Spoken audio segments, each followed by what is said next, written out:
television highlights of the news of yesteryear.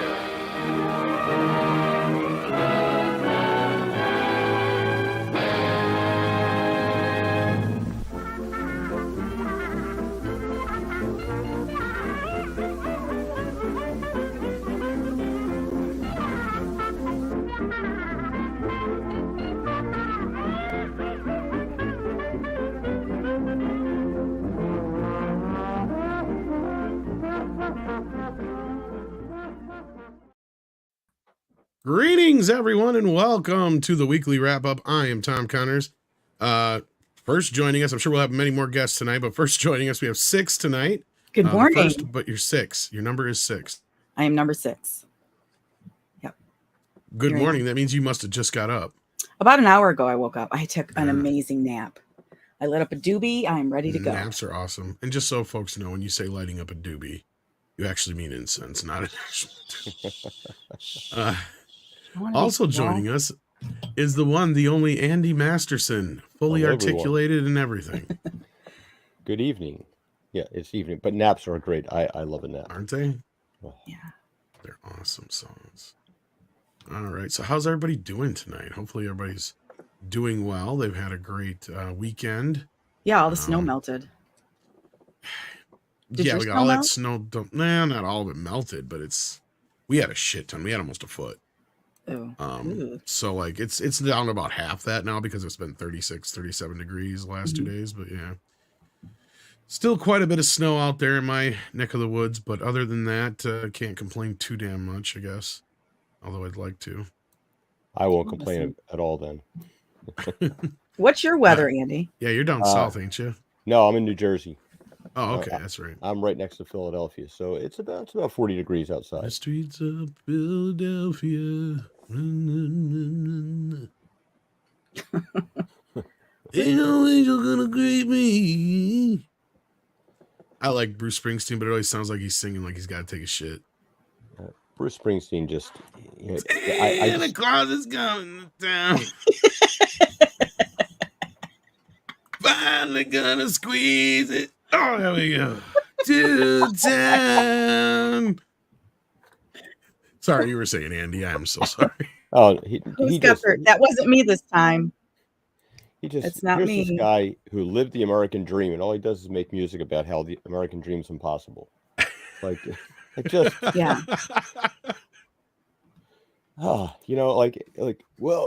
For somebody like me, I'm just a little more special than you, so I can do it, but you can't. I don't think so. I put my money on the average guy. He was born in the USA, Andy. Yeah. Oh, dude. Back 84, 85 when that album came out, he just skyrocketed and everybody Dancing in the Dark and yeah. Glory Days. Still probably his best album in the end, but yeah. Yeah. It's his most poppiest album, though, too. That's the other problem. Yeah. Thunder Road was always my favorite of his. Some of his early stuff's probably the better. Yeah. I like Born to Run. And, what's funny is he wrote Blinded by the Light. Most people don't know that. Nuh-uh. Yeah. For, was it Manfred Mann? Manfred Mann's Earth Band. Yeah. Wrapped up like a douche. Another rotor in the night. He's like, hey, this guy Bob Dylan can do it with his voice. I can do it with mine. No kidding. Well, we got almost 300 of you out there watching. Welcome. I see we got Dr. Coffin Nails, D-Bud's in the chat. How you doing, D-Bud? Hi, D-Bud. We got Benjamin Loken, Starcipio's here. Yeknomino? That's a new one. Welcome. Welcome to the program. Yes, 69 likes, but we need more than that. Mm-hmm. We got Project Cambrian here. We got Michael Gonzalez here. We got a member chat from Hillis Mallory, who's been a member for a year. Well, happy birthday. That deserves something. Let's see here. What does that deserve for a birthday? Let's see here. That gets an Oscar-winning puppy, I think. There you go. Thank you so much. Then we have Joker Voice, who's been a member for 15 months at the minimum effort puppy level. Thank you for that, Joker Voice. And then Hillis Mallory says, saw TMNT 5 times in the theater. How many did Tom? I think my number was 5 as well. if I'm not mistaken. I think so. If not, you might have me beat by one. It's either 4 or 5. I'm trying to remember. I think it was 5, but yeah, it was at least close to that. So it's been so many years now. I'm trying to remember. Because I think no, actually it might have been more than that. Actually, I take that back because it showed for 2 weekends in my local theater, and I saw it in La Crosse originally on opening night. So I might have seen it maybe 6 times, if not at least 5. So I'm either tied with you or I might have you beat, because I just remembered, yeah, they had it for 2 weekends. I forgot about that. So I saw the Phantom Menace over 40 times in the theater. 40 times? Over 40. I stopped saving ticket stubs after 40. Wow. My most times in a theater ain't nearly that. Like that, the one, like just talking about like TMNT is probably one of my most. The only other one I can think of is like Dumb and Dumber. I saw like 5 times. Jeez. I don't think I've ever been to the theater, well, more than like maybe 5 times for a single movie. Yeah, and Ninja Turtles 2, I think I've seen like 4 times, but yeah. Although Tuesday, my son and I are going over to see Fathom Events Conan the Barbarian. Hopefully it looks good. Hopefully it looks good. Because we had heard the rumor that there was a 4K Blu-rays coming out, and usually when they do these Fathom events, that's when, you know, they just did a new 4K master, so. Because they're always digital unless you're lucky enough to get a 35 millimeter screening, which is rare. Tom said 4K, everybody drink. It's been a while, hasn't it? Anyhow, I just have we would like to thank Jennifer Lawrence for inspiring this program. I just wanted to say that now. Didn't she invent 4K? She invented all that, yes. I think she invented the internet. Along with Al Gore. She invented Al Gore. That's true. So, in a way, she vicariously did both. So, there you go. We are caught up on Super Chats for now, but the big talk of the week was the DC business.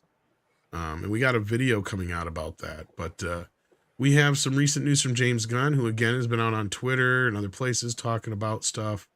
And Six brought this to my attention here from the Hollywood Reporter.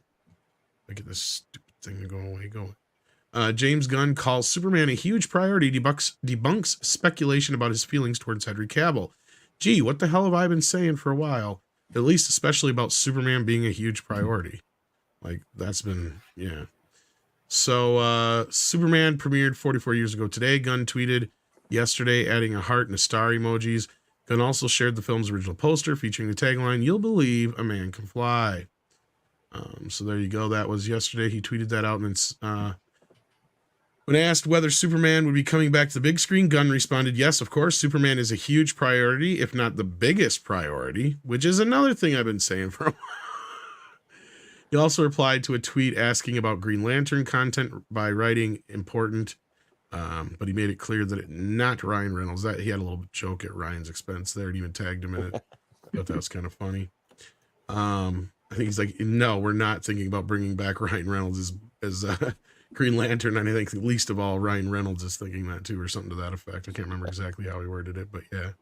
Well, Reynolds did a great joke in Deadpool 2 with the... Yeah, exactly. He already kind of did the ultimate final say on that. So yeah, so there was that little bit. And of course, the other talk was everything's getting canceled. Everything's getting canceled because somebody had to go out there and panic, freak out, you know, the public with their nonsensical editorializing of what was really going on. And really all that was really going on, at least at this point that we can confirm, is that Patty Karen Jenkins, or should we say Petty Jenkins, took a walk. Yeah, that's kind of the basics of what happened. She was told her treatment wasn't jiving with what they wanted to do, and it didn't make sense. And she got pissy and took off, even though they gave her the option to bring another treatment to them. And we got a video coming up on that. So yeah. Waltman here says, Drunk 3PO thinking Cavill is out. Thoughts? I don't think he's going anywhere. No, that's part of the package deal. And that's kind of what I was trying to tell people from the start. And James has been consistent in that. And that is, they're going to build upon what worked before, and they're going to fix what didn't work. a lot of these actors are going to go away, but some are going to be there for 10 years. And Cavill, it sounded like, was on board, at least with the initial idea. So unless something really happens between now and the pitch for Superman, I don't see why they would do this to him again. Because if they fuck Cavill over in this, I could see Cavill never working for Warner Brothers ever again. Well, why would they even think about getting rid of him? He's kind of at a peak. There's excuse me, there's nothing negative about him in the press. He's not getting wrinkles. So why even talk about replacing him as Superman? That would be stupid. Well, they have to know what a hot commodity they have in him. It's funny because, like, when you talk to people in the comic book community, like, yes, Batman is the face of DC, but I think to all the normies in the world, Superman is the face of DC. And that's who you really have to, I mean, there's no hardcore DC fan who's going to reject a Henry Cavill Superman film done right. And all the normies will definitely gravitate towards, and it's something that you can take your kids to, because it'll be positive, uplifting, and exciting, whereas, like, Batman can be a little dark and somber. So James Gunn has a good ability to be able to read an audience and give them what they want. I mean, he puts some things in there, but ultimately he gives you an entertaining film. So I can't see him, like, not knowing what an asset this is to have him on board. Well, and then also he's responding to some of the tweets that people are questioning him about, but then the ones that he's not responding to, people are going to start assuming, well, he didn't clarify or he didn't debunk this one, so this one must be true. Yeah. Well, and he doesn't even exactly know everything yet. And then, going off of that, I mean, Gal Gadot putting out the tweet she did in the Instagram post, a lot of people were trying to triangulate the timing of it, going, oh, well, she must have put that out before. It's like, no. All that shit happened. She probably got a phone call from the studio saying, look, Patty just fucking walked. Okay? Or she may have even been present at this meeting for all we know. Probably not. But regardless. And I'm sure Warner probably said, are you still on board, or are you going to walk with her? And considering she stuck with Cleopatra when Patty got fucking shit canned, I think the answer is pretty sound. Well, and James Gunn said that. I'm sorry, go ahead. No, go ahead. James Gunn said that, didn't he say that next week he's going to be having some meetings, or there's going to be some more stuff announced? So in the next few days, we're going to be getting some more intel. He's presenting, here's the thing, and this goes along with what I'd heard for the longest time, and that was he's away, he's building this whole thing, writing like a Bible, and then he's got to present this to Zaslav. It's still up to Zaslav to sign off on all this shit. So there's a lot of things that could still change between now and then. All we really know is that Zaslav's priority is Superman and DC. Only other things we've heard, and this is through my sources, and that was that he wanted Henry Cavill back. If he couldn't, he was more than willing to go with somebody else, but his priority was Superman, and it needs to be a classic Superman, and he wants a 10-year plan. And that was the consistent things I kept hearing, and those things have pretty much been confirmed at this point. So, I mean, I don't see why they would do that to Cavill. I don't see why they would do that to Gadot. And it sounds like Momoa's either sticking around one way or the other, or both. And everybody else, I would say, is up in the air. But we're still hearing they would like to work with Affleck. I heard from another source here over the past 24 hours. It's just that yes, some of these issues that I have been bringing up and heard from my initial sources are, I'm starting to hear it from other places. So it's very possible that Affleck may not be around for much longer outside of the stuff he shot. We don't know yet. But on that note, I don't know if they'll necessarily stick with Pattinson either as a main Batman, because Matt Reeves has made it very clear he does not want his Batman crossing over into the DC universe. So they need a whole new Batman. I think that's what will end up happening, is we will get a new Batman, to be honest with you. But I could be wrong. And we got Valiant in the chat. He's going to pick up dinner and he'll be here shortly. Thanks, brother. Hopefully we'll see you soon. I hope it's tacos. Yeah, I know. I had tacos. I made tacos. But yeah, I hope Drunk 3PO is wrong, but that was their lunch. But like I just ate here, like not even just under an hour, over an hour ago. Did everybody see Tom's tweet? about That was McDonald's. some nasty fucking shit. I only got it because I got like this $4 meal deal on my app thing today, and I regretted it. I don't think he's out. I think he's one of the ones that are safe. I could be wrong though. We don't know. The only one who knows anything right now is James Gunn. Pinochet's helicopter tour says, which celebrity implosion did Tom cause this week? Was Mendelsohn this week or was that last week? I think that was it last weekend? I'm trying to remember now. Yeah, because that was before last Sunday. Well, wait, when was Cusack? That was last Saturday or Friday. And then Mendelsohn was after that, though. Yep, and that was before Sunday, though, because I remember talking about it both on last Sunday. So this week I've been fairly good. Define good. I don't think I've been blocked by anybody important that I've noticed. Yeah, but it's pretty damn funny when they block you. It is kind of funny in a weird way. So we'll have to stay tuned and see. The week ain't over yet. Krampus Jeebus. Oh, sorry. Go ahead. No. I only block the sex bots. Like the girls who follow me who think I'm going to send them money because they have hardly any clothes on. Oh, I don't block them. I block them. Yeah, Krampus Jeebus following me. Yeah, Krampus Jeebus says Drunk 3PO also loves Avatar, so who knows? That's so do true. I. Yeah, we'll have to wait and see how that turns out. Haitian Falarudo says, look up wrestler Ethan Page for best possible Batman casting, right shape, right height, good on the mic, good at taking bumps. All right, let's see what Ethan Page looks like. Yeah, but we need a good Bruce Wayne. Because he's also got to be able to play Bruce Wayne. Yeah, a stuntman can be in the suit to take the hits. I'm not so sold on this guy.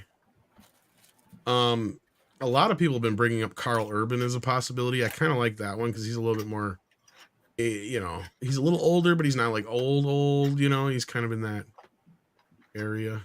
I don't know, maybe. If not, maybe they'll go a little bit 50. more. Huh? I mean, if they're gonna, how old is Ben Affleck? Isn't Ben Affleck like 52? In his 50s. Yeah. If they're gonna replace 52-year-old Ben Affleck with 50-year-old Carl Urban, they may as well keep Ben Affleck. Well, they would like to. That's what I'd heard, but yeah, we'll see how his personal life works out there. That's the thing. But maybe they'll go with somebody a little younger. Yeah. Jennifer Lopez is probably on Marvel's payroll. Tank this. And Jennifer Lawrence could play Batman. Oh, she already played Batman, didn't she? Yeah, I'm sure she was Batman before Michael Keaton. She could play Batman and Batwoman. This is true. Bat persons. Yeah, I could see that. But yeah, so basically, for those who don't know, though, Patty not only stormed out, but she emailed. This is according to the Wrap.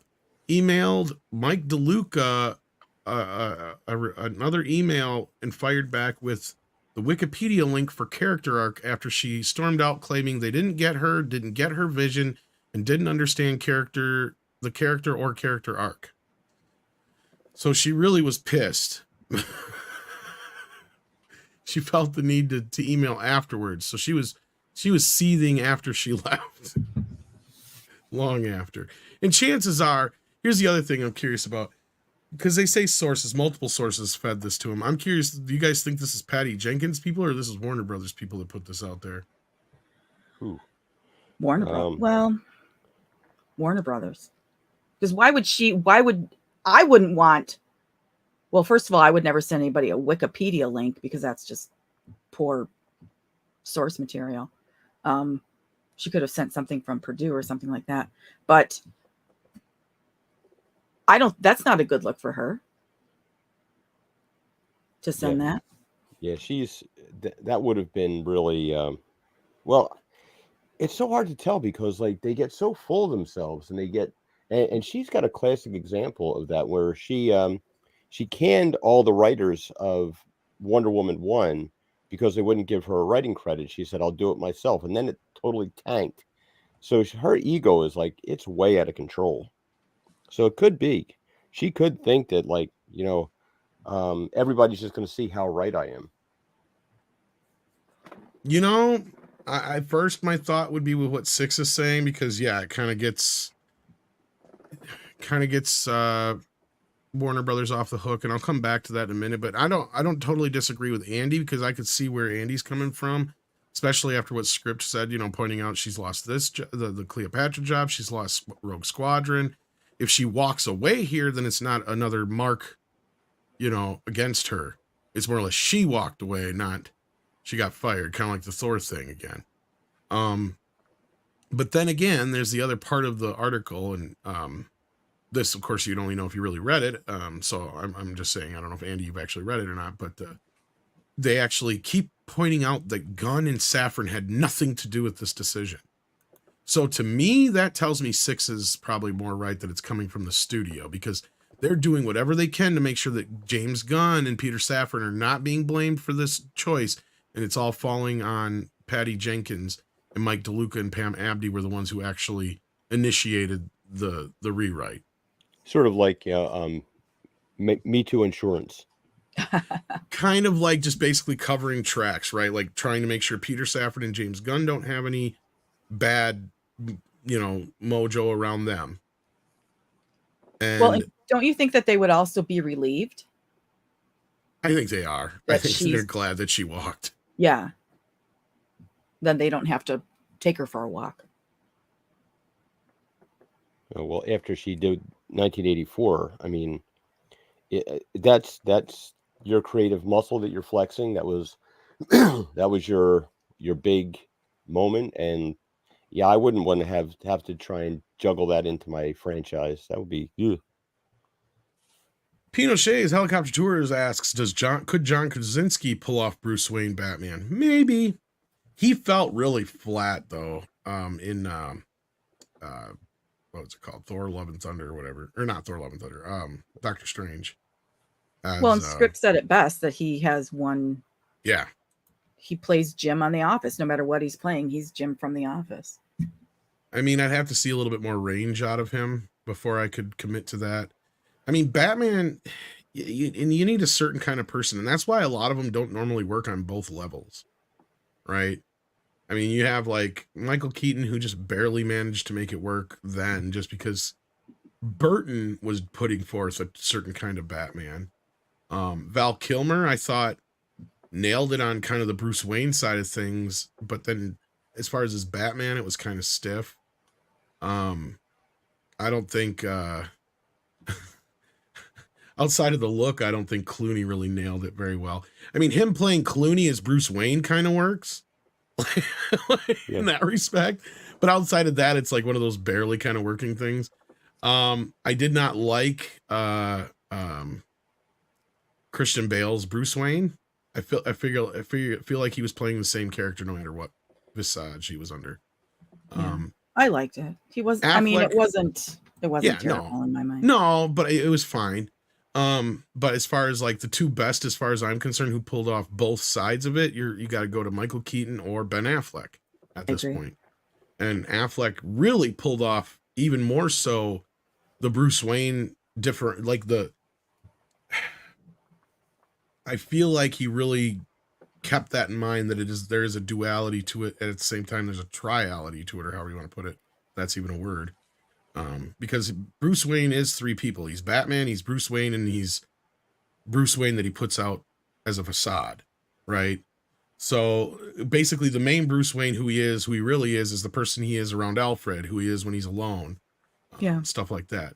The Batman is what he puts out there as the Batman persona, and then the Bruce Wayne persona that he puts out there as the Playboy. So there is three sides. Yeah, as opposed to like Iron Man, who's Iron Man all the time, no matter what he's wearing, no matter whether he's in front of the boardroom, bedroom, or whatever. He's always the same.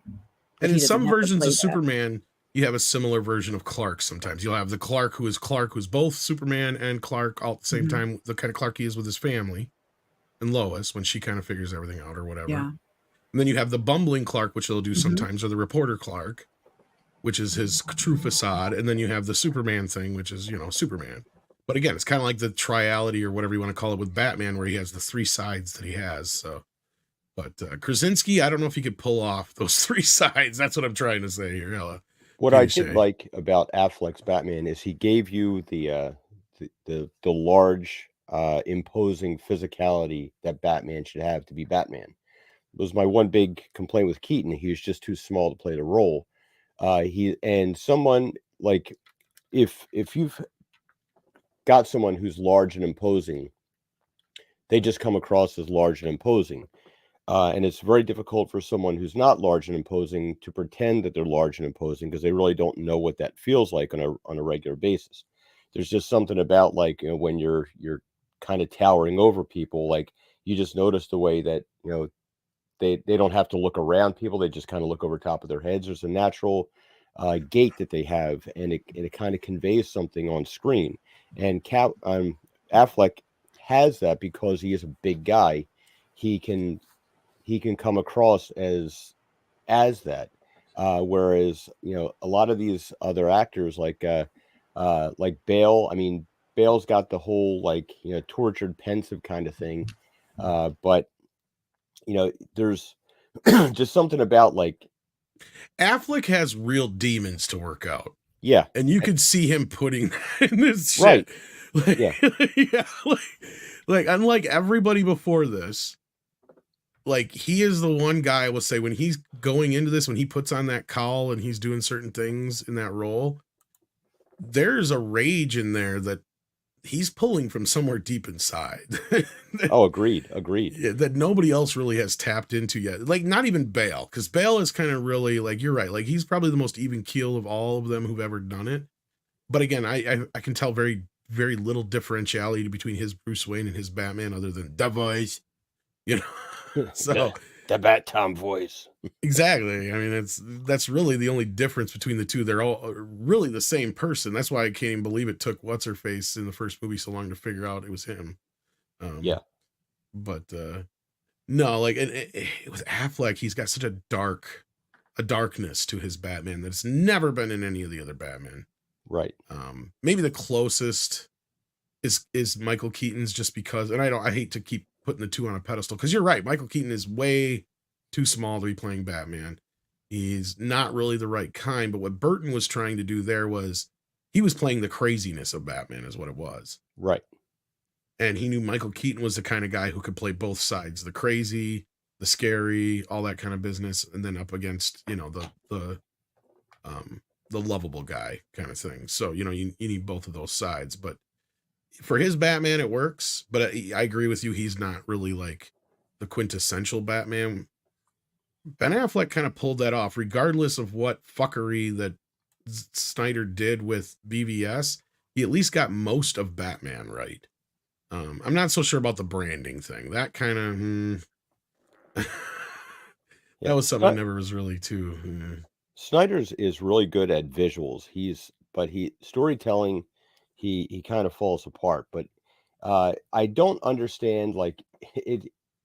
Talk about polar opposites, because he did such an excellent job with the casting of Cavill, Affleck, and Godot, but really shit the bed with Jesse Eisenberg and Ezra Miller. It's like, yeah, and you can even put Momoa kind of in there, even though he's popular. I think he's miscast. Oh yeah, he's definitely not an Aquaman. It's kind of like the same thing that Gunn did with Star-Lord. In the original comic book, like, because I have the original comic book, Star-Lord's a dick. He's like, he basically lies, cheats, and steals to get himself into space to go find his father, and he doesn't care who he steps on. And Chris Pratt is, of course, like, a completely different version of that. Now, and I get that they've changed and gone through different iterations of the characters, but this is a completely new Aquaman that we've ever seen. And there's a reason that Aquaman was never top tier character, because he didn't look like Jason Momoa and didn't really have that edge to him until Peter David came along and chopped his hand off and whatnot. But and I hear rumors, a friend of mine was telling me today that he heard that they're looking to recast Momoa as Lobo, which would probably work out a lot better and get an actual I've been Aquaman. hearing that for a little while now, and there's some precedence to that, but we'll have to see if he ends up playing both or just switching off of Aquaman onto Lobo. I don't know. I can't see them killing Aquaman until they at least see how good or bad The second one does compared to the first. But You know what's funny is you're just judging from that first Aquaman film, the guy who played the bad guy from the Conjuring films, he would have looked more like a classic Aquaman. Patrick Wilson. Yeah, he probably could have looked like a classic Aquaman. But of course, it wouldn't have drawn the ladies in like Momoa does. But no, and that's the problem. Although I think Aquaman's a very limited character, and I think that maybe they're learning that with this whole situation. Is like there's really not much you can do with this character. Yeah, but we'll see. Randall Orser is here, and he says, "What do you think of the rumor that Aaron Taylor Johnson, Kick-Ass, will be the next Bond?" He's British originally, isn't he? He actually played. You'd probably recognize him more so as he played Quicksilver in Avengers Ultron. First Godzilla movie, the new one. Yeah, he's in the first Godzilla movie. Gosh, what has he done in recent years? He's been in a few things. Oh, yeah, I could see him as a Bond. But I haven't been to a Bond movie since Roger Moore, so they're going to have to do a lot of damage control with the Bond franchise after, at least for hardcore fans. But, I mean, really, I think the Bond hardcore fans are probably a very aging population. What's sad is Aaron probably should have played Adam Warlock. Yeah, that would be honest, compared to who they did cast. But I'll give Gunn the benefit of the doubt because I agree. I understand. I never had any attachment to the Guardians. I barely knew who the fuck they were when he made that movie. Like the only one I ever really knew of was Rocket Raccoon, and I think I'd vicariously heard about Star-Lord. But as far as that goes, like I love those movies. Those two films are my two favorites of the MCU. So I'm willing to give him the benefit of the doubt. And if that's, I'd rather have the version of Star-Lord we have now than an asshole anyway. So, oh, right. To be honest with you. Yeah. But I mean, I get it, especially if you're somebody who's a huge fan of the original, where that could rub you the wrong way. Well, that was the other thing. Like sometimes like deviations from the source material are really good. Like Wesley Snipes was a great choice to play Blade, but Blade's actually British. Idris Elba would have been like perfect outside of the martial arts skills and whatnot, but visually, vocally, he would have been a great Blade. Also, you've got a couple of these. That's why there's a couple of these characters that I thought were wasted, like Chiwetel Ejiofor in Doctor Strange. He should have played Brother Voodoo, which he would have been great at if they'd actually done a Doctor Strange sequel. And somebody like Idris Elba as one of the other characters, like maybe Blade or something like that, that could have been instead of just recasting like the white characters and for diversity's sake, you're really passing up great opportunities to portray traditionally black characters with some great actors, and that's the real crime of it.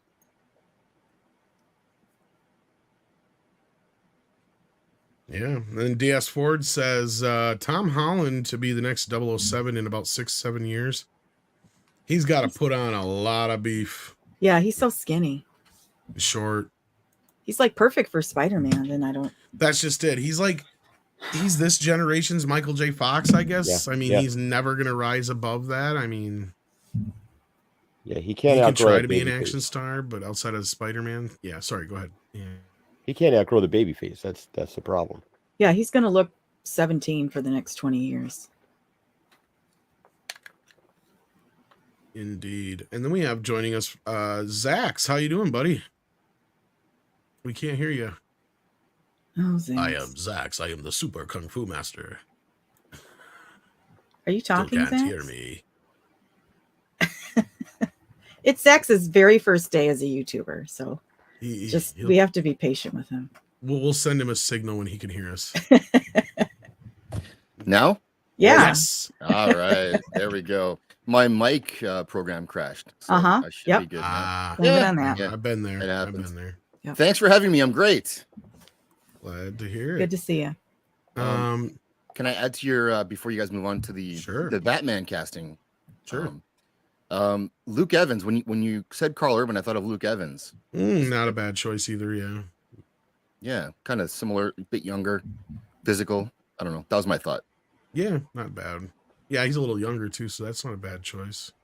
Now I have to look up Luke Evans. He was in the Hobbit movies and I could see him as Bond. Yeah, I'm trying to think.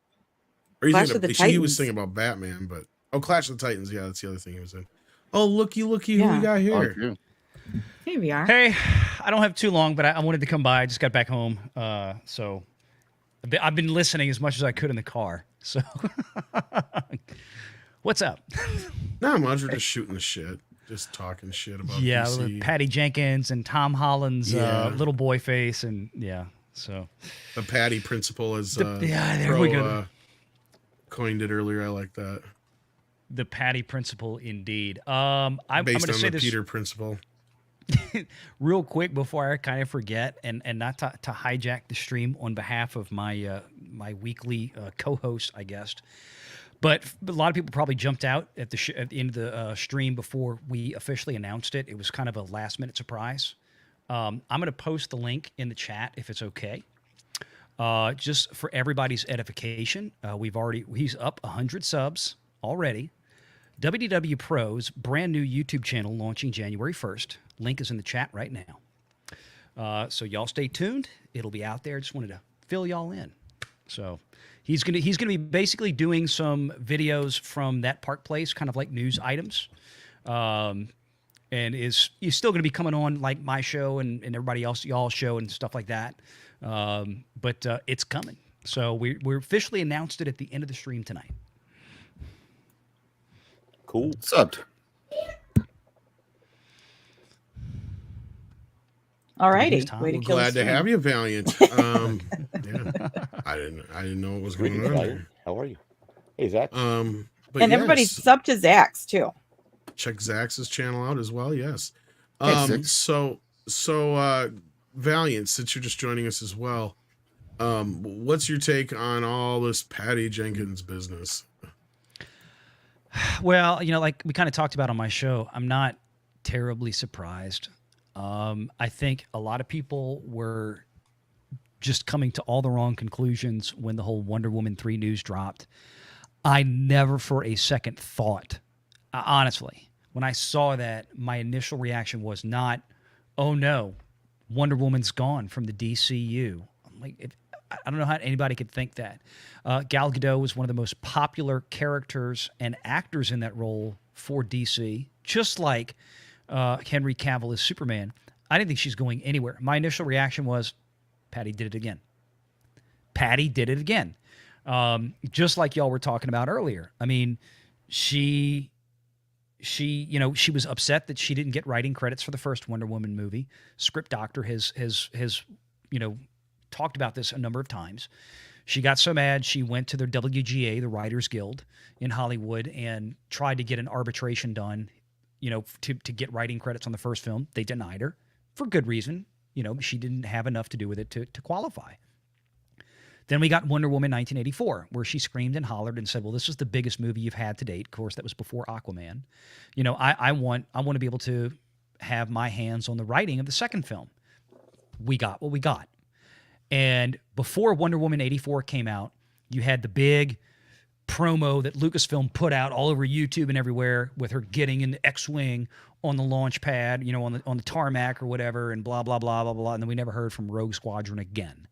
And then she was hooked up to do Cleopatra. And then they had the official announcement that, well, Patty Jenkins is no longer, Rogue Squadron is off the table. And then there was this whole, well, Patty Jenkins' schedule with Cleopatra, blah, blah, blah. And then Patty Jenkins got fired from Cleopatra. Just reminding everybody out there that says, well, Gal Gadot would never do another Wonder Woman movie without Patty.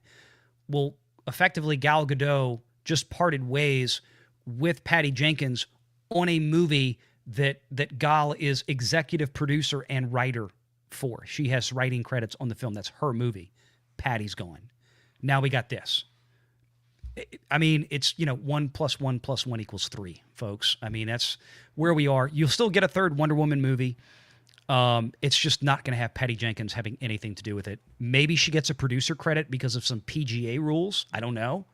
But that's kind of like, at this point, Steven Spielberg having executive producer credit on Indy 5. And we know he has nothing to do with it. So that's it. Well, I think that they filmed that Rogue Squadron promo thing and they said cut, and then they said, what the fuck are we going to do? How are we going to make a Rogue Squadron movie with this lady? And what's the story going to be about? And they spent all their time and all their attention making this promo because they knew that all the Star Wars fans, myself included, were going to get super excited just at the words Rogue Squadron.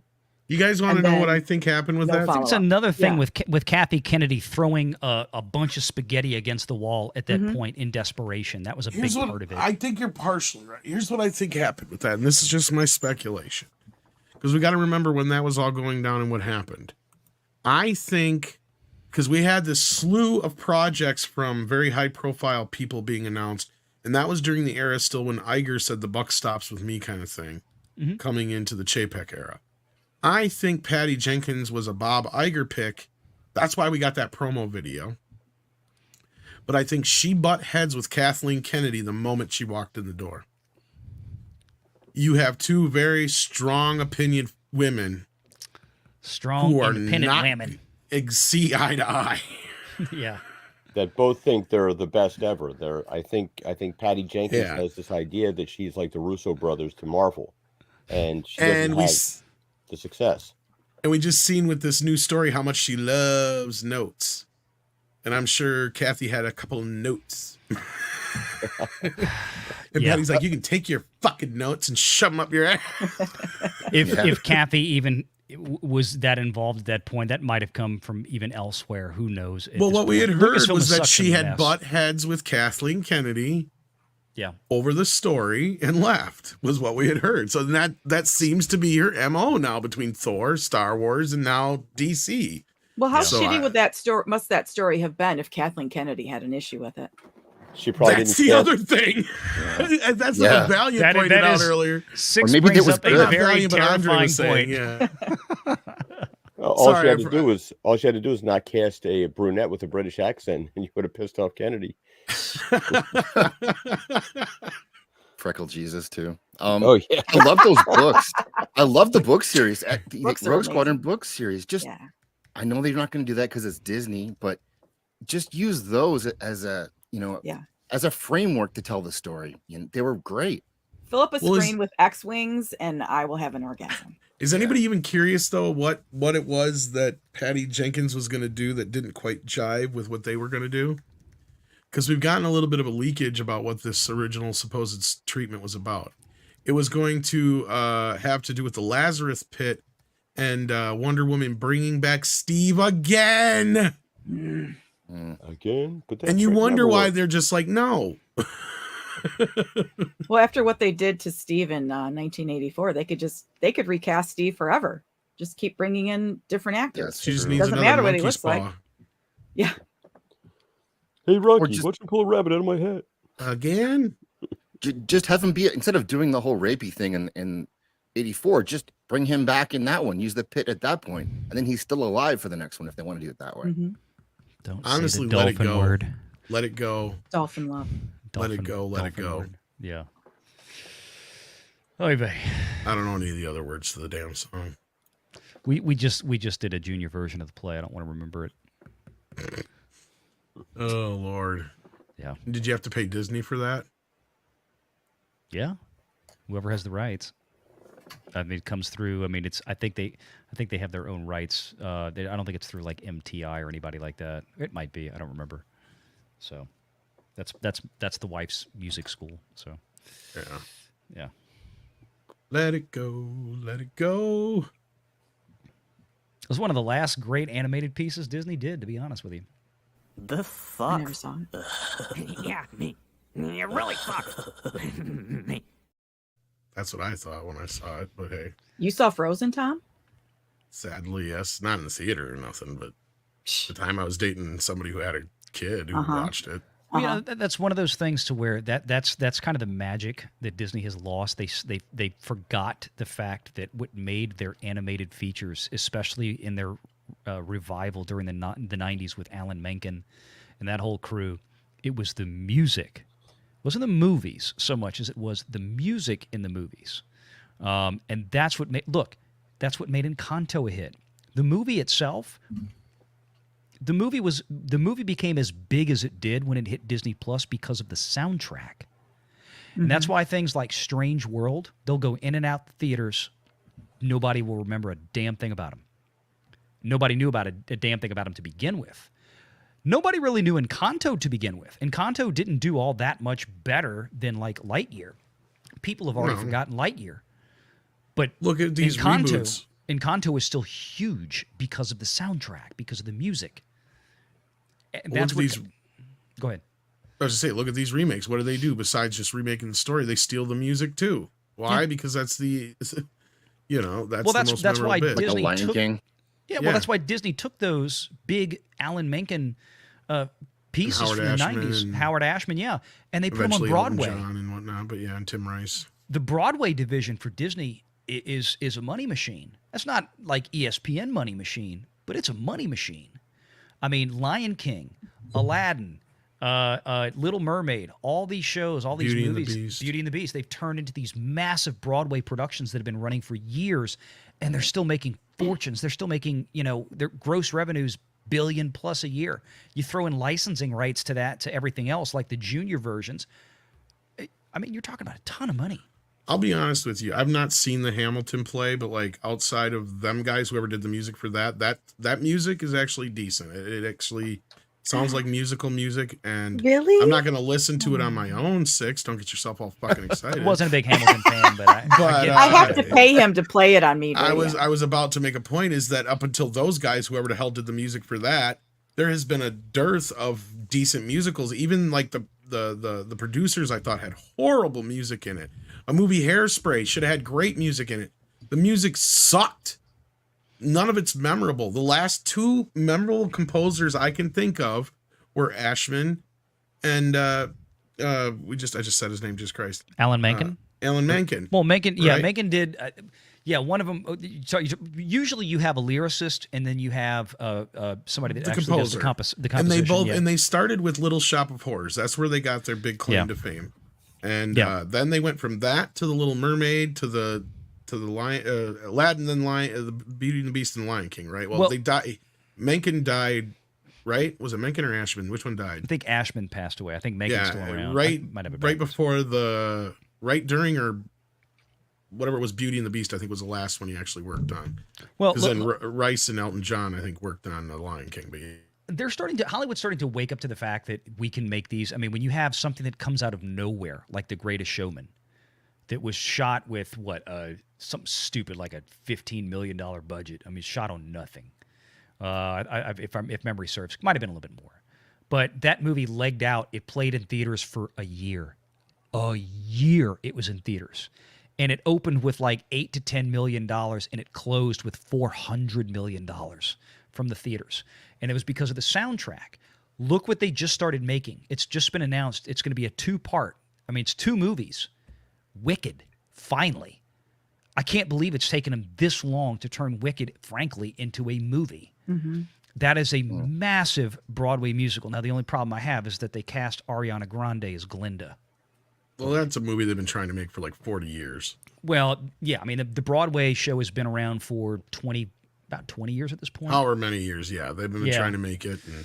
But the point is that they're starting to wake up. It's like, this is something that we can do. This is huge because you've already got a massive, very popular audience built in that you can lever into this. And what they're going for is they want another Greatest Showman. They want another, kind of like Disney animated feature thing, because that's what drove those. All these movies like that Pixar and pump out, you've got to have a hook like Toy Story had, or like Cars had, or WALL-E, with these beautiful stories. They didn't have music. That's what made Pixar special. They could rival those big Disney musicals because they had a lot of heart in them. Then Bob Iger fired that heart. His name was John Lasseter. And you see what's happened since then. But if Disney has any hope to replenish the well, as it were, they got to get back to those roots that they had in the 90s with those musicals. That or they need to hire Trey Parker. Oh, my God, that would be hilarious.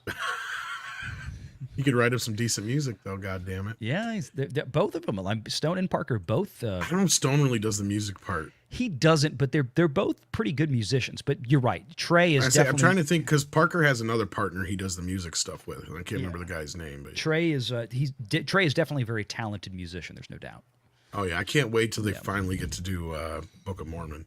Dash Attacks his thoughts on Violent Night. I haven't got a chance to see it yet. Has anybody here got a chance to see it yet? No. I want to. Not me. Is that in the theatrical release only? Yep. I think so. 6, from my streaming? understanding. It's in the theater only. Yeah. I wouldn't be surprised if it gets dropped on VOD the day before Christmas or something like that. So that wouldn't surprise me. They would Or have the given week it at of. least a minimum of 30 days. I don't know if they're going to Maybe. do that. Yeah. Maybe, I haven't maybe seen not. anything on it. So Mr. Tickletrunk says Zax needs to bring Smash or Pass to Mead. What are we smashing or passing on? That's kind of the game. Yeah. let's start with Jennifer Lawrence. Here we go. Yeah, Jennifer we could do Lawrence Smash or gets Pass Jennifer all Lawrence. the passes because she did everything first. Zach, She you do that on your invented- live stream, right?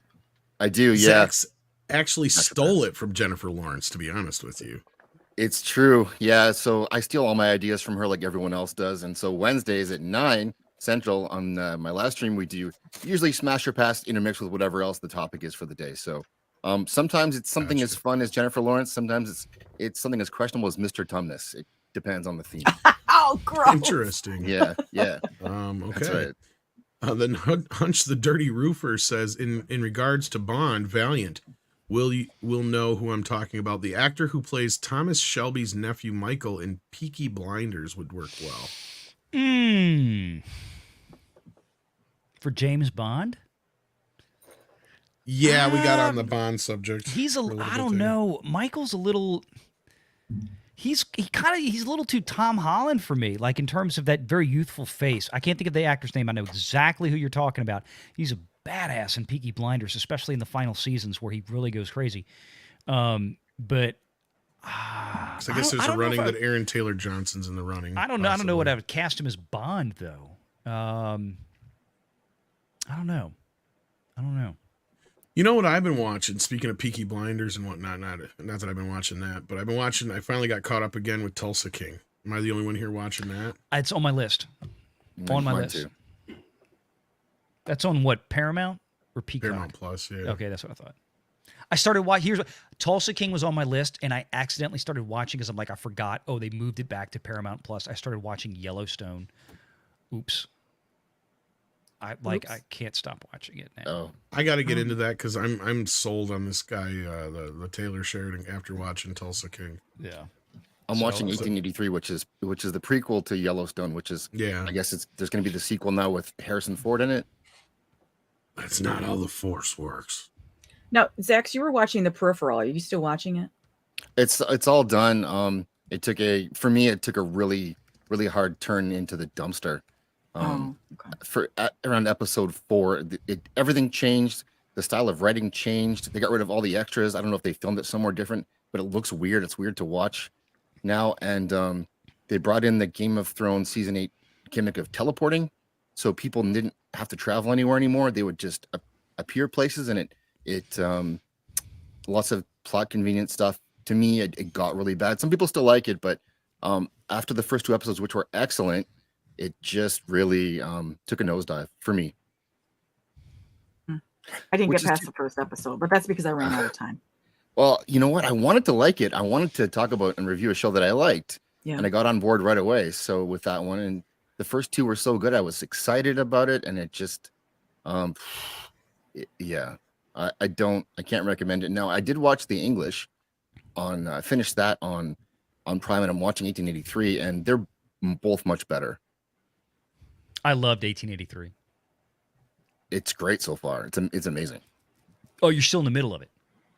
Okay. Yeah, I am. I'm still in the middle of it. I'm actually right in the middle of it. And it's the way they're telling the story it's so original that yesterday I got through the scene where there's a river crossing, and it involves music, and it's like it's intense, and I recommend that show to anyone.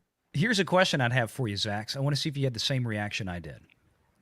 Think of everything that Hollywood has told us about how strong women characters should look like. Look at the strong female character in 1883. When I watched that show, and I'm curious if you had the same reaction, I watched this, I'm like, that is how you do strong women in television. Like 100%. Yes. 100%. Like she is a badass, and it's totally believable. They don't make like a big political scene about anything. They just let her be. It's awesome. It's absolutely spectacular, and it's done so well. And like there was never a moment where I went, well, look at Hollywood wagging a finger and lecturing at me. No, Hollywood. That's how you do it. You want to make strong female characters? Watch 1883. That's perfection. And they let her fail. And how much did that pull you in when she failed? Right? Like no Mary suing around. Not at all. No. Like that's how you tell a story. The show opens. Well, I mean, it's not really. The show opens with, her basically being mortally wounded. Yeah. So, I mean, it's how you do it. So I totally agree. Yeah. Go watch that. Find it. Where is it streaming? It's Paramount Plus. Okay. Yep. It's the 1883 is the prequel to Yellowstone. So which should you watch first, Yellowstone or? It really does. They're two totally separate stories because like the show 1883 actually takes place in 1883. It's 150 years or whatever before Yellowstone. It's just, it takes place in the same area. Like and the same family. Geographic region, the same family. So, I mean, I'll put it this way. I had not watched a stitch of Yellowstone before I watched 1883. And 1883 is like a single season miniseries kind of thing. So I think it's 8 episodes or something like that, about an hour a piece, something like that. You can watch it, and watch Yellowstone separately. One will not really take away or add to the other. They're very separate stories. And they're telling the middle story now. They're making that with Harrison Ford and Helen Mirren, is it? I saw that. Yeah. Something like that. Yeah. 1927 or something. They're calling that one. Yep. So it's like original season titles. 2 of 1883 is what it's supposed to be. But 1883, the struggle of the pioneers, I've never had that shown to me that way. And yeah, they earned what they got in the end with that journey. It was, I don't want to give away too much. Y'all go. I don't either. So, anyway. Yeah. It sucked to be a pilgrim. There, I said it. Yes, it did. I couldn't handle it. I need a hot shower and flush it toilet. Me neither. Me neither. Room service. Look, yeah. Here's why you watch 1883. 2 words. Sam Elliott. Done. Yeah, you're not wrong. Done. Sam Elliott playing a Western pioneer, guys. Come on. And they took country singers and made them country stars. They really did. They really did. It's not the first time they've done that. Think about Speaking Dwight of Yoakam Sam and Sling Elliott. Blade. Yeah. Oh, I loved that. I didn't even know that was him. That was Dwight Yoakam. I know until the end of the country movie. I'm like, singer. wait, Dwight Yoakam was in this movie? That's what I did. I like seriously. He The was- first time I watched it, I'm like, I'm like, oh my god, he's that role on top of it all. I'm like sitting here thinking he's like one of the buddies or something in the band. How you know? good was he in that? Yeah. no, Holy it's- shit! yeah. Oh, I love Dwight. Is one of those guys where if he's usually in a movie, I'll generally give it a chance. Like he was the only reason I even cared for that Crank shit. Like I didn't really care for those. The first one was okay, but that second one was horrible. Yeah. Yeah, no. Speaking of Sam Elliott, though, I just watched Roadhouse the other night. Roadhouse. 4K baby from Vinegar Syndrome. Be nice. What? No, it was a Family Guy reference. Roadhouse. No, that's the line That's the from line from the movie. Roadhouse. Oh, Be oh, nice. Patrick sorry. Swayze Time to tells not be his nice. bouncers Oh, to be yeah. nice. Vinegar Syndrome did a great job with that, even though I think Ages MGM did the since I watched scan. that. But it holds up pretty well.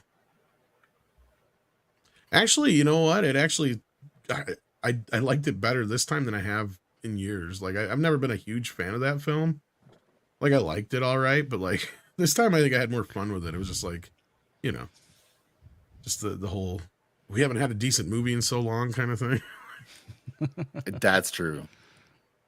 What's the next one that's going to be, other than Avatar, of course? Next year, what are you guys looking forward to? What am I looking forward to, or what's actually coming out? That's the question. I haven't even looked, to be honest with Guardians you. of the Galaxy is. Guardians and Ghostbusters are the only 2 things I can really think of offhand. Yeah. Is Guardians on slate for 3 or I thought it was 24. You might be right. It might. I thought it was 23 though. I thought it was summer of next year. I think actually, or May. Yeah. What's May 6th? Well, Something's coming out May 6th. It is because that's why Feige made the comments he did about James Gunn having to finish up with blah blah blah. He's still got 6 months yet. He's got child support. I think that's the May slot for Marvel. That's like the Doctor Strange this year, like the early mid-May slot. I think that's the Guardians is the slot for 23. You might be right. Is it Guardians and then the Flash and then Indy, or is there something between Guardians and the Flash? Flash and Indy. And something else I'll open up in early June. There's another big. You got the Transformers movie opening up like right before Indy. Is that what it is? And then the chat loves Mario. Yeah, Mario. Well, Mario's early. Isn't Mario like February, March? Oh yeah, I forgot about Mario. That's March. It's gonna be Marchio. You what? Oh, okay. Yeah. Do you think this stuff? It's me, Marchio. With Marvel retooling is just like something to put out there to placate fans and things because it's been so bad, or do you think they're actually going to do something about it? Well, the revenues are poo. I mean, that's why they threw. Look, before Chapek left, I mean, that was the news and the rumors we were hearing, and then they happened, right? Like a month or so before the whole Hugh Jackman and Ryan Reynolds thing happened on YouTube with the Deadpool 3 thing. You know, Pro was talking about. They are signing a lot of big names behind the scenes right now. Like apparently Chapek said enough's enough and we've got to get some big people. We've got to save phase 5 and 6 because he knows phase 4 was a disaster for Disney. It was an absolute unmitigated wreck for what they spent and what they got back. And they're not going to say it out loud, but they know as well as we do, like we talk about from the business side of things. When you take into account the inflated ticket prices now versus at the end of phase 3 when Endgame came out, they've lost a shit ton of audience. And I mean a shit ton. And it's not just at the box office. It's the merchandise sales have gone down. The licensing fees back from the toy manufacturers have gone down. They need to bring in some big names. Now, the question, Andy, is they're going to spend all the extra money in phase 5 and 6 to bring those big names in. The question, Andy, is not whether they'll be there. They will. I mean, we're talking like Halle Berry Storm. We're talking, Patrick Stewart as we're talking about some of the X-Men First Class people. They're I'm sorry, I'm in a wheelchair. Yeah, I mean, I don't know everybody that's going to show up, but I mean, these are the names that have been thrown around that they're going after hard. And what do they do with them? I mean, we already know, pretty definitively from what we've heard, the way they're going to try to save Wakanda and the Black Panther franchise is to bring in Storm. Yeah, but you still need a Black Panther. The problem is, like, they're spending all this money on acting talent. They really need to spend the money on writers. The writing is just going to, and the problem that you have there is that I have some guys that train with me. They're big in corporate positions, vice presidents and so forth, and one's in advertising. And people will pitch ideas and bring things up, and as soon as they mention Alphabet, even if it's a terrible idea, nobody has the stones to stay up and say that's a terrible idea, because all of a sudden you get labeled that. Yeah, if they can't break away from that model, they can't fix it. No, you look. I agree with you, Andy, 150%. You're totally right. That's what I'm saying is, what do they do with them? Right? They can bring in all these big actors, but then what do they hand them to do? Are they going to hand them more of the crap that has been handed out there, or are they just hoping for? Look, if we can get Hugh Jackman to show up for 5 minutes, if we can get Patrick Stewart to show up for 5 minutes, if we can get Halle Berry to show up for 5 minutes. Think about the last Pirates movie. What did they do? What did they put in the trailer? They put that 10-second shot of Keira Knightley in the trailer, right? Make you think, we got the whole band back together for this movie. And you went to go see the movie, and what was it? That was the whole 10 seconds that Keira Knightley was in the entire film, didn't say a word. I think what they're looking at, they're going to try to do this on the cheap. And I think whatever they shoot with whoever they're bringing in for this, or at least some of these, they're gonna be prominently placed in the trailer. They're gonna make you think, oh yeah, we're gonna blow this wide open, and then you're gonna see the movie, and they're gonna be in there for a few seconds or a couple of minutes. It's gonna be a dick tease to get you in to buy the ticket. It's kind of like what they made everybody think with Doctor Strange and the Multiverse of Madness. Why did that movie do $900 million globally? The only reason that movie did $900 million globally was because of Spider-Man No Way Home. Period. End of story. That was it.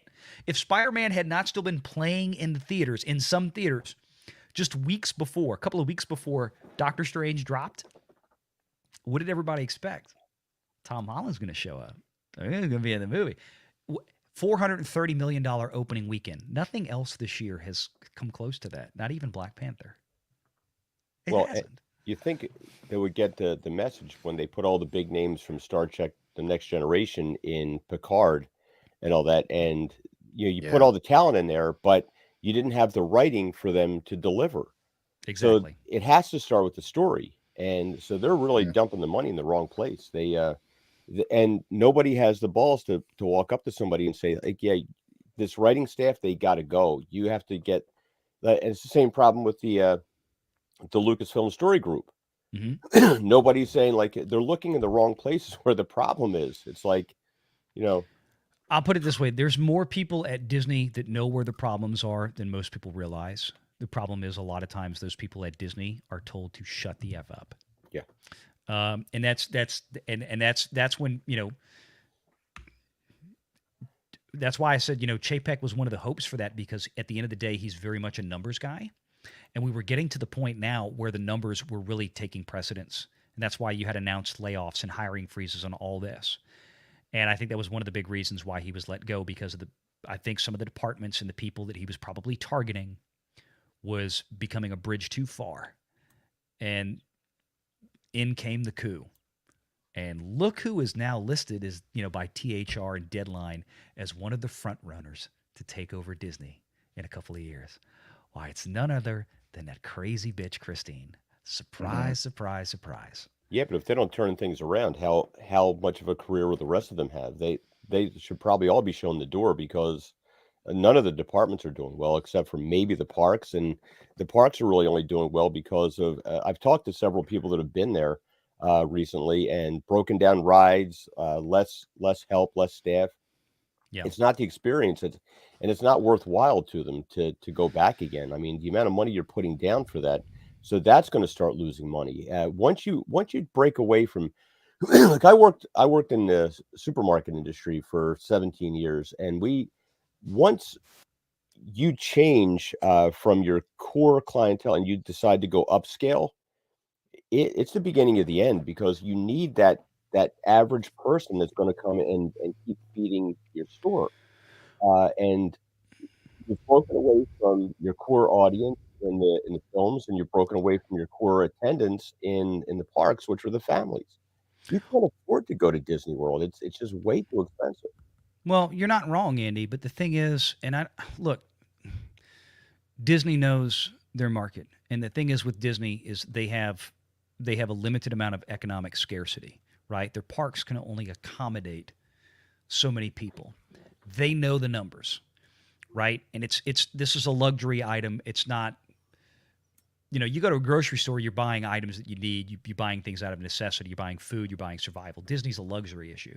Mm-hmm. They know based on their capacity numbers, hey, look, we're turning people away. If we keep pushing the price scale up, we can just focus on getting in people that are willing to pay, all the people that are willing to pay higher prices, less crowds in parks, and ergo have higher per capita revenue. That actually happened this past year. They raised the prices, and the per capita spending, once the parks reopened, were up over 30% per capita, meaning the same person that was showing up in 2019 and paying $100 while they were in a park was coming in 2021 and paying $130 plus. So that's what they were going for. But you're right. The parks are the big revenue driver for Disney. Live sports and entertainment and broadcast television is second. And then you've got movies, all of them, Pixar, Marvel, so on and so forth. So that's the lineage. So they can, as long as those two big headline items are churning out the bucks, and to a lesser extent, once they get DTC figured out, the direct to streaming or the direct to consumer, the Disney Plus stuff, ESPN Plus will be fine. Hulu will be fine. Except, they've got to finish paying out Universal here in about 12 months. But once they get the rest of that figured out, that's where, and I said this earlier on my show, it's like when you get the analysts and the bankers and the institutionals calling in during the Q&A sessions on these earnings calls, they're not asking about Thor: Love and Thunder. They don't give a crap about Black Panther. They don't give a crap about, Andor. They don't give a crap about any of this stuff. What they all ask about. Yeah, exactly. What do they ask about? They ask about the parks, and they ask about broadcast television, ESPN. They ask about Disney Plus. That's it. In general, in a high level. Yeah. That's it. And welcome culture. Yeah, no, What's and up, culture? And Valiant, I love it when you're talking my wheelhouse, because I'm like, they between the time that they closed because of the global crisis, COVID, whatever you want to call it, and the time that they reopened, they did across the board price increases in everything from food to anything related to hospitality, et cetera, and prices for theme park entry. They even ramped up their what they call their on-demand pricing for theme park tickets, right? Because your higher demand days are more expensive, and so on and so forth. They've actually scaled back on capacity for attractions. On purpose. Because they can't staff. Well, they can't staff it. Well, the unemployment rate is 3.5% right now. You cannot find labor. That's the problem. Well, and that's why they're bringing back the Disney. Gosh, now it fell out of my head. The college program. That's why they're bringing back trying to get the college program back in place, and they're trying to bring their international hosts back into the country and to get that thing ramped back up, which is a terrible mistake. They never should have dropped it. They should have ate the costs. The costs are, as far as housing and all that, were pretty already sunk costs, that. But it just paying those people for a little while, because you knew this thing wasn't going to last forever. They should have just ate that, because it would have made it so that they weren't in the position they're in as far as staffing goes, right? But they bought in. But across the board, they had already increased their prices between the time they closed and the time they reopened. So they'd already increased those numbers you were talking about, specifically the massive increase that they received in per capita spending, and because that was going to go up anyway. But I know it's hard to believe based on the visuals we see in the parks, is they look crowded, but they appear more crowded because of artificial scarcity. This is a conversation I've had forever about Disney. They've done their level best since they introduced the NGE program, where they introduced the Magic Bands and the Fast Pass Plus and all that crap. They created a circumstance of artificial scarcity to make it more inconvenient for everybody. So they spent more money in the restaurants, they spent more money in the gift shops, et cetera, et cetera. And this just gave them a secondary opportunity to do that. Then they stack on top of that, courtesy of Chapek, the Genie program, and you have even greater increased per capita spending. So it's just which people are gladly shelling out. That's why they did it. It's insane to me. Again, I've been doing this for a very, very long time. But no, you're 100% right. And yeah, you're right. Nobody that's in money is going to say, well, Thor: Love and Thunder, that underperformed, and Lightyear underperformed. I mean, they're not going to notice that now. Mm-hmm. They're going to notice it in 10 years when nobody's going to theme parks. That's what we're saying, is when nobody replenishes the well, right? Yeah. And the reason why, and I'll put it succinctly, and then I'll shut up because I got to go. No, I'm sorry, man. But no. I was going to just real quick, and I didn't mention this on my show earlier, but I should have. People have been lamenting the whole issue with Disney Plus, right? Investors and all this kind of stuff. And they're using this as an impetus. This is why Bob Chapek got fired. Whatever. Bullcrap. They had $1 billion of losses in the third fiscal quarter, which ended June 30th at Disney for DTC content, which included Disney Plus, ESPN Plus, and Hulu.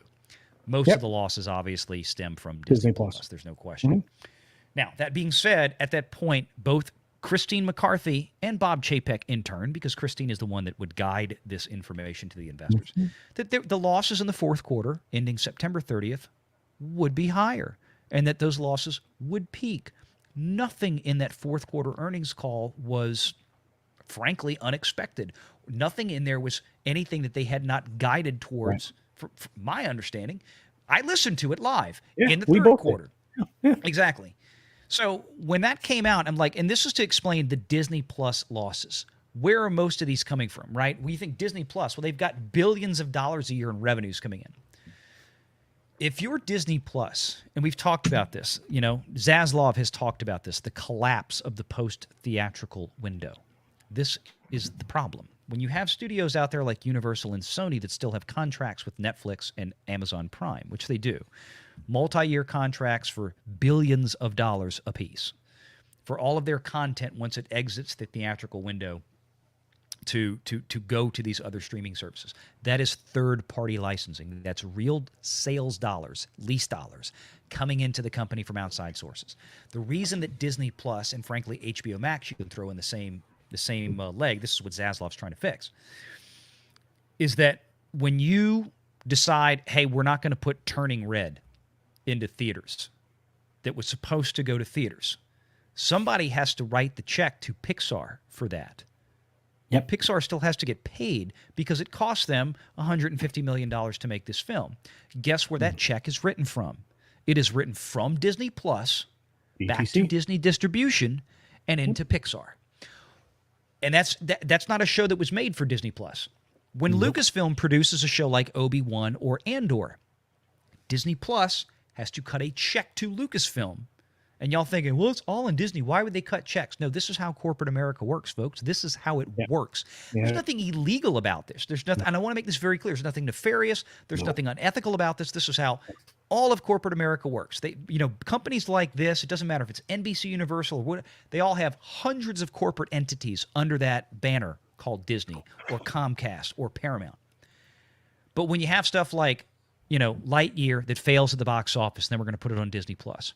Thor: Love and Thunder, Black Panther: Wakanda Forever. Disney Plus is writing checks back to Marvel and to Lucasfilm and to Pixar and to Disney Animation for Strange World, for all of these things to wind up on Disney Plus. It's an accounting cost shift so that Disney can take losses where it needs to take losses. Yep. This is what drives the losses at Disney Plus through the roof. That's and that's the problem with this. That is exactly what David Zaslav was talking about during his last two earnings calls. Collapsing these whole post-theatrical windows into streaming right away and forgoing all this other sources of revenue is just frankly stupid. Hollywood's been wrong about this. And I love the way he put it. And that's the problem with Disney Plus. So they have got to have more successful projects out there that will satiate this on Disney Plus. Or quite frankly, what they really need to do, honestly, Universal, and I'll leave it with this. Universal has the best model. Honestly has the best model. Their pay one window at Universal Studios looks like this because they're trying to build up Peacock, right? Just like everybody else is trying to build up their streaming services. Yeah, but they're smart about it. They are. Their pay one window, a pay one window is 18 months. So after it leaves the theater, the first 18 months that it's available for premium or streaming or whatever, this is what it looks like at Universal. The first 4 months, that program is on Peacock. Minions: Rise of Gru, Jurassic World Dominion from this year, to give you an example, goes to Peacock. After the first 4 months, Minions: Rise of Gru goes to Netflix, and Jurassic World Dominion goes to Amazon Prime. They split animation up and live action up between Netflix and Amazon. It goes there for 10 months. And then after the 10 months is over, it comes back to Peacock for the remaining 4 months, and then it goes to the pay 2 window. For that, Universal has multi-year, multi-billion-dollar contracts with both Netflix and Amazon Prime. Disney needs to use that model again. What I don't understand is they already had it built in. All of them did. This is the conversation Tom and I have all the time. And Valiant, I know you definitely have this conversation all the time. You destroyed a secondary, a tertiary, and a fourth market. It was dumb. Yeah, you destroyed this very effective, financially viable model. You ruined. That's what David Zaslav and JB Perrette were bitching about on the earnings calls. They said Hollywood is stupid. Yeah. God, and they're so smart, dude. It's like Zaslav's like, no, we're gonna lease our shit out, and we're gonna license it out. People are gonna use our stuff because it makes us money.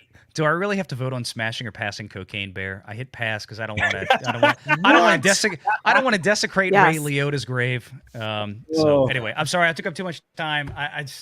something I'm passionate about. But thank y'all for having me on. Oh man, I miss you. Go until you vote, Valiant. I didn't. Y'all got any super chats to get through that I did? Specifically for you. Here's one that's about the shareholders. Pinochet's helicopter tour says Disney shareholders plus investors are now hostages who can't go against narrative.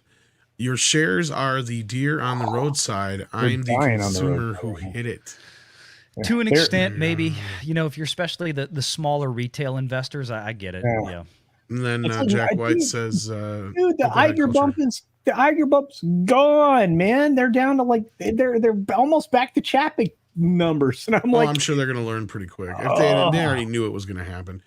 Jack White says nothing's going to change the MCU and Lucasfilm until every woke freak is gone, fired, and blacklisted from entertainment as a whole.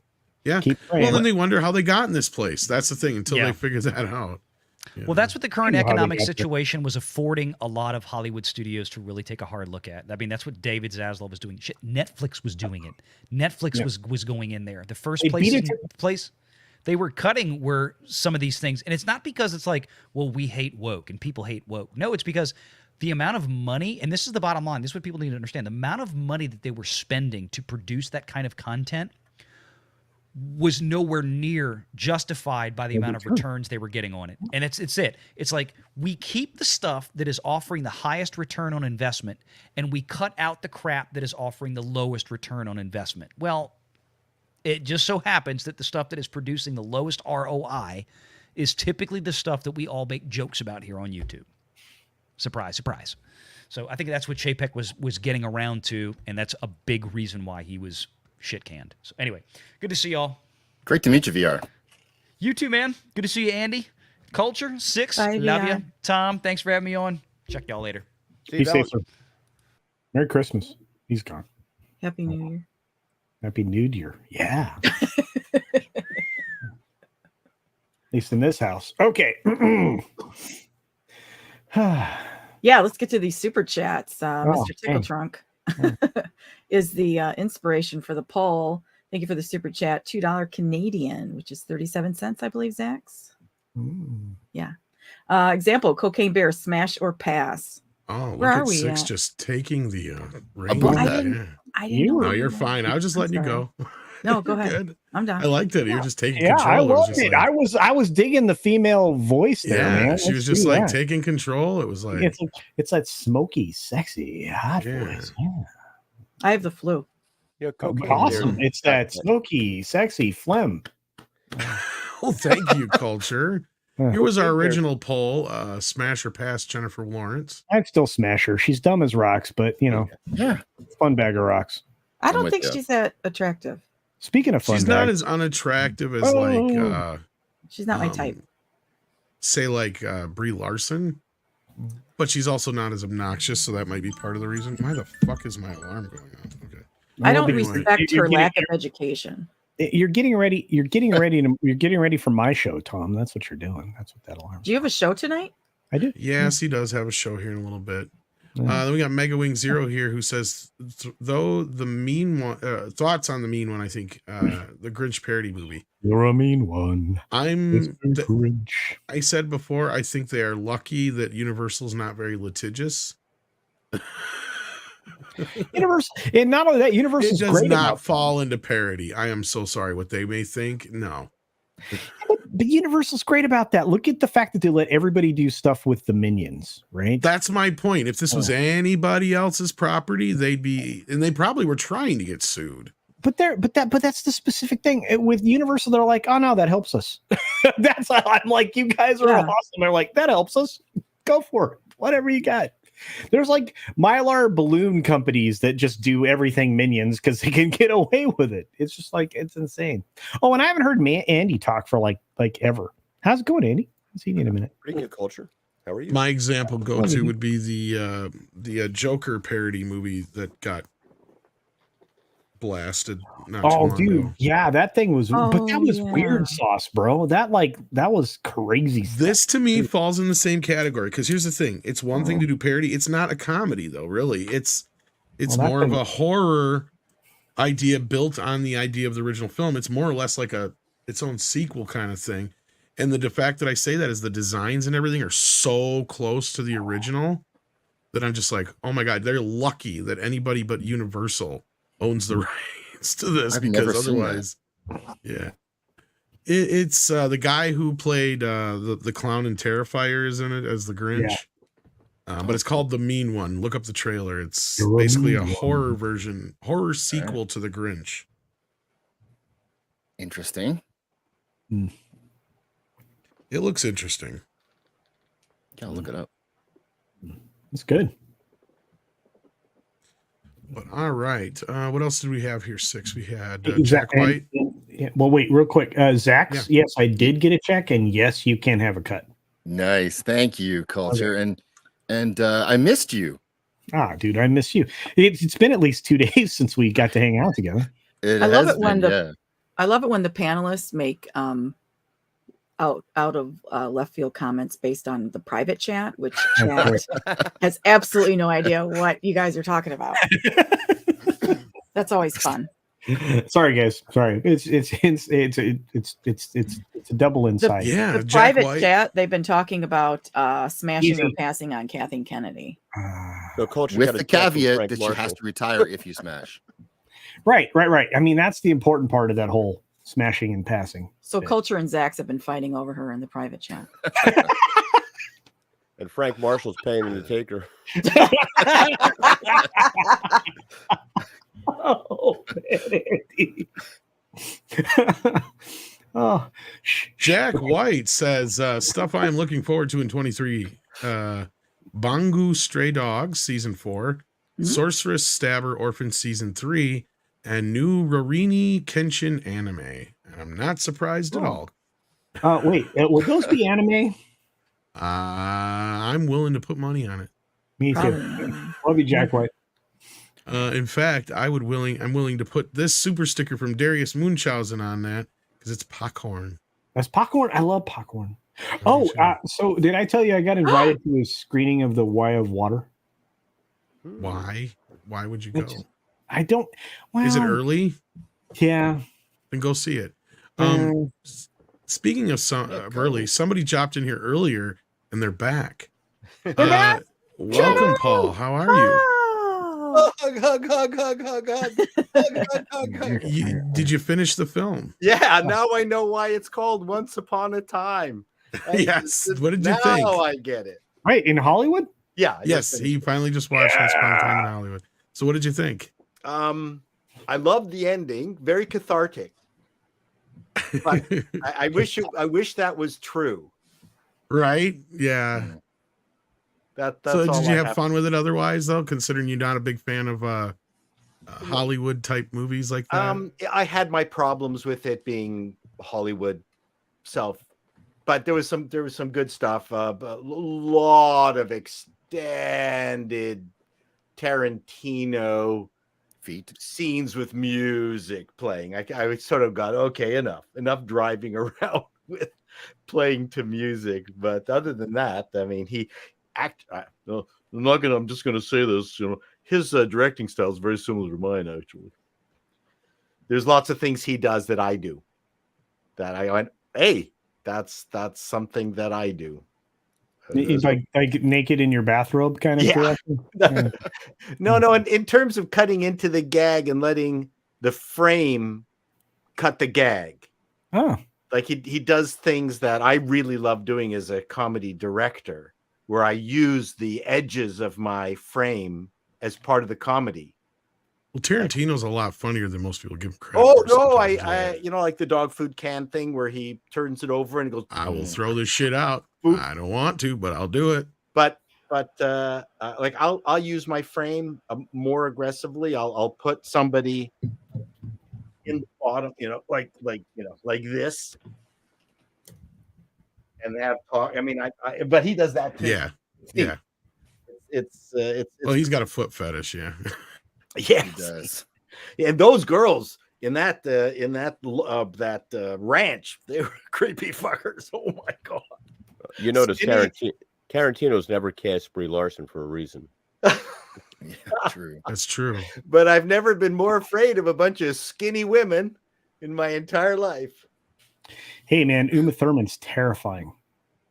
Yeah, well, she's not even in that. Her daughter's in it, though. Her daughter's one of them. Anyway, I know, but it was a longer. Nice to see you sort of interrupted, but thank you for. No, I'm glad you got a chance to hop in here before we actually got out of here, because we're going to be heading over to Cultures here in about 20 minutes or so. He's going to be starting live. Fellow Canadian here. Zach. But we're glad to have you, man. And I'm glad you kind of enjoyed the film, considering. Yeah, it's really colorful. I loved Brad Pitt. Oh, he's great. Yeah, he's the best part of the film. Brad Pitt playing a second fiddle, washed up stunt guy. He was just enjoying himself enormously. That was great to see. Yeah, he's great in every role where he's not the primary character. He does a great job with. I mean, arguably Ocean's 11, 12, and 13. He's great as the second. He's great as a second in almost anything he's a second in. To be honest, zombie movie. I didn't think it was good. Really? Z. You didn't like it? No, World War Z? I didn't think he was that good in it. Huh.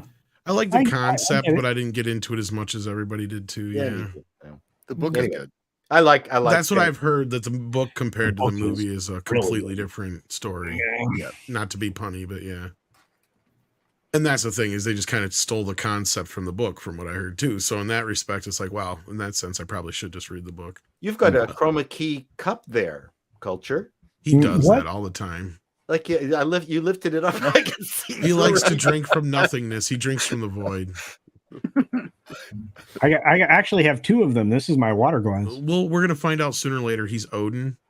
What are you guys talking about? Sorry to we were just randomly talking about stuff. We were just finishing up super chats and member chats, actually. Yeah, honestly, Paul, you need to weigh on this. In on this. It was smash or pass Kathleen Kennedy. But if you smash it, she has to retire.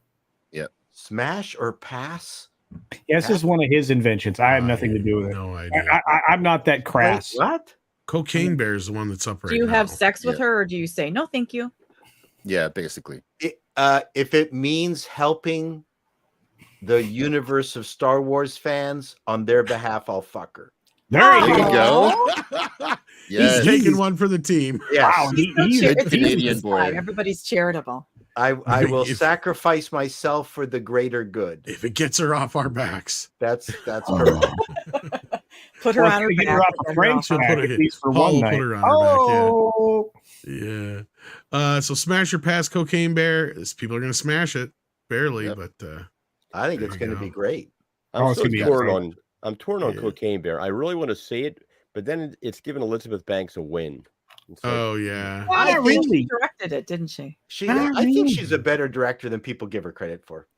Yeah, she's interesting. I'm not mad at her. I would look. Okay. So it's the next morning. Are you kicking her out of bed for eating crackers or not? See, that's the other question. See, that's the second part of that whole conversation.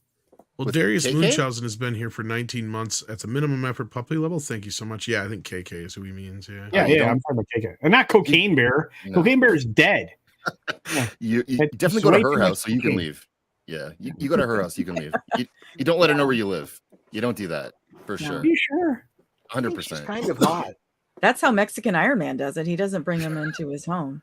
No, and then he goes out the window. Did you see that video? Out the window. Yeah. Did you see that video of him exiting? He keeps messing with married women. And then he fell out of the window, landed on the minivan, and got up and walked away. I was like, dude. Of course, he hurt his arm pretty severely, but I mean, that was amazing. I can't believe that. Tequila got skills. Yeah. Mikey did good. Oh, tequila helped indeed. Yeah. Are you talking about the squirrel? No. Oh, did you guys see that video? That was amazing. He saved the squirrel today. Yeah. It's like James Gunn directed that story. I swear to God. And then the stupid squirrel went back into the pool. I know. That's why I said it's like a James Gunn story. Yeah. Like Mikey goes through all this shit to save the motherfucker. What's the motherfucker do? First thing he does, jump right back in the water. Well, the squirrel's thinking, well, all I got to do is jump in the swimming around. I get almonds and water and bed. I get a nice towel. I get a nice house to live in. Yeah, I'll go jump in the pool. I'll do it again. Yeah. House of Trading says, how long before? Yeah. Before we hear trouble of Deadpool 3 with Iger back, or does Reynolds have an ironclad contract that It's his way or the highway. Oh yeah, he's got ironclad. I would imagine Reynolds makes sure that because he is like Hugh Jackman with Wolverine. Oh yeah, this is going to be my thing, or it ain't happening. And you know what? I think he's such good friend. Well, he is such good friends with. They're great friends. That it's our way. It's Yes. not even. It's not even just Reynolds on its own. It's the two of them. They're hugely powerful. I mean, when you think about it, the two of them together, they could be like, nah, it's us or nothing. Yeah. And what's really interesting is that we, as a consumer, also know the friendly bullshit that they have between each other. So we're going to go see that movie for two reasons. Both for Deadpool and Wolverine, and also because we like them, as opposed to all these people that like, who likes Ewan McGregor anymore? I loved him in his motorcycle traveling around North America stuff. I don't like him anymore since his weepy car shtick. Well, I mean, in service of like some bologna sausage that nobody believes with no receipts. So Correct. I hear you. Yeah. Well, I'm going to step out. I'm glad I came in. You guys are the best. I love all of you. I guess shut this thing down now. In the most heterosexual way possible. And Paul, I hope I see you tomorrow on Midnight in the morning. I should be there. And Tom, I'm going to see you soon. I'll try and stop in for a little bit. At least. Tom's my hetero life mate, so Tom and I are like a team. All right. Well, thank you, Culture. We'll see you in a little bit. And then we had like Pino Chase Helicopter Tour. Yeah. Who said Pitt ruined World War Z from Mel Brooks' son Max. Oh yeah, that's right. You did write that. Jack White says they are anime culture, and the new Kenshin anime is going to follow the original manga to its intended conclusion, because the original anime, they had Kenshin die off of either cancer or TB. Well, that's fucking depressing. I don't know that anime. Wow. I'm glad they're fixing it for the fans then. Jesus. Did they have hospice in anime? Right? They do 6, but there's a lot of tentacles. What it is they have the cat girl with the big tits, and then the guy just dies between her breasts. And they all seem to be sexually attracted to their patients. That's what it is. There's always the jiggly breast one. Yeah. In every anime, there's so one. Gross. Tentacles. It's just the nature of anime. Tentacles. Squids. For a Deadpool, I think we can trust Ryan Reynolds because he doesn't need the money. He'll walk if worse comes to worse. But I don't think Iger's gonna mess with that train. It's already on the track. So with that, I think we're pretty much caught up, and hopefully you guys head on over to Culture Stream and we see you there. I have no idea what he's got on deck, but we'll find out here. With that, anybody got anything that's coming up to plug? 6?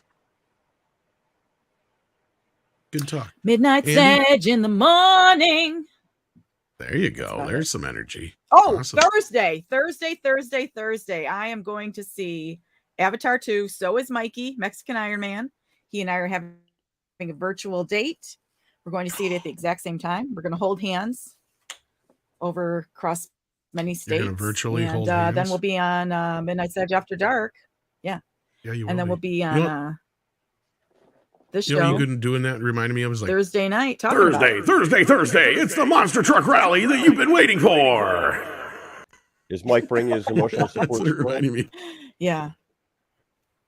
It Monster Truckosaurus. Does Mike bring his emotional what? His emotional support squirrel. That little shit is so cute when he jumps in and he starts swimming in the pool. So I'm just like, are you fucking kidding me?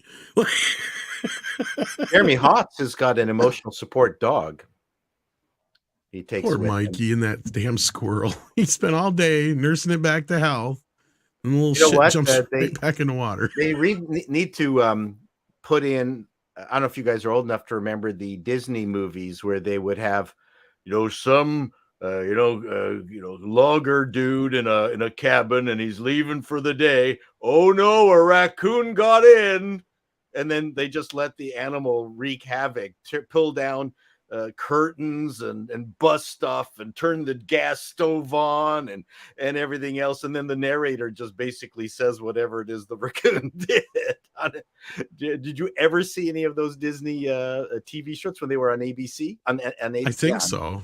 Yeah, on NBC. No, it was like Sunday night Disney on NBC. Oh no, what the raccoon is doing now? Oh, he's tearing down the curtain. Oh, that's a naughty raccoon. They need to do that voiceover with the squirrel. Look, it's Mexican Iron Man trying to have sex with the squirrel. Look at him. Yep, he's taped him up. He's taped up the squirrel with duct tape. Oh yeah, it's gonna be a good time. They need to do that narration with what they've done to all the franchises. No. Look at the mess they made here. Was this the same program where they had the lemmings? No. Or was that a different one? Okay. No, they just had this standard trope where they would have a house and some animal like a lemur or something would be left alone and would cause havoc, and they just shot it and then made up a script afterwards. But they had writers, so they don't have that now. That's back when they had writers. Yeah. You're like, squirrel, do something squirrely. So I'm just assuming that's the way it was, but that was the Zax, what do you have coming up? Wednesday at 9, live stream Central every Wednesday. And then the big thing I'm working on, biggest project I've ever done, it's 12 hours for the Two Towers, December 30th from noon till midnight, celebrating the 20th anniversary of the Two Towers release. Lots of guests coming in, talking about the trilogy, planning to maybe show the trilogy in Discord while we talk about it. Just to, talk about something that we all love and we all share together, and it's positive. So that's kind of that's the plan for the 30th. So the extended version. Extended version only. Okay. Tickle Trunk points out here when he said shot it, he means the camera. Well, that was until the shoot was over. Then they shot the animal and fed it to the crew. For sure. Yeah. Jack White says Rory and Kenshin is set in the 1860s. 6 in case you're curious. There you go. Okay. Maybe that'll entice you to watch Thank it. you, Jack White. Andy, do you have anything coming up? Doomcock Show on Wednesday night, Pop Culture Breakdown. Check it out. We'll be going over Gremlins for the movie of the week. Of course you are. One of my favorite films of all time. Wednesday night is a hot night. Wednesday's a hard night for me. Yes, that's a problem. Yeah. Paul, any videos coming up or anything you want to plug? I'm writing tons of stuff, and sometimes things interrupt, like the Jennifer Lawrence call. Things like that. I swear, I'm the only one who doesn't have your number anymore. That blew up. Jennifer Lawrence. I watched that. That was kind of funny. That was pretty funny. That one blew up. There is a rumor that Bob Chapek will be calling me also. So. Again? Or no, he didn't call you Bob. No. What happened with Jennifer? Was it Iger before, or which one called you before? It was Chapek, apparently. That's what I thought, yeah. I got a call. But Jennifer jumped the gun. She jumped the queue. So that's it. That's it for me. Yeah. Just having fun. Cartoon Man, as far as I know, that Gizmo cartoon is still supposed to be out next year, 2023. But I'm winding down for Christmas. Yeah. Well, there you go, kids. So with that, we're going to wind down here and send you on over to Culture Casino's show. We want to thank you for being a part of the program. Thanks for letting me drop in. As a reminder, I've been here when it was Glory Hole days, and I've been here when it wasn't. And so having said that, I want me some Glory Hole. Correctamundo. Glory Hole? That was good. I thought that was fake. I don't think it is. Jack White says, Andy, an anime recommendation for you and your son, Yu Yu Hakusho. It's one of my all-time favorites. Well, Gesundheit, Jack White, and there you go, Andy.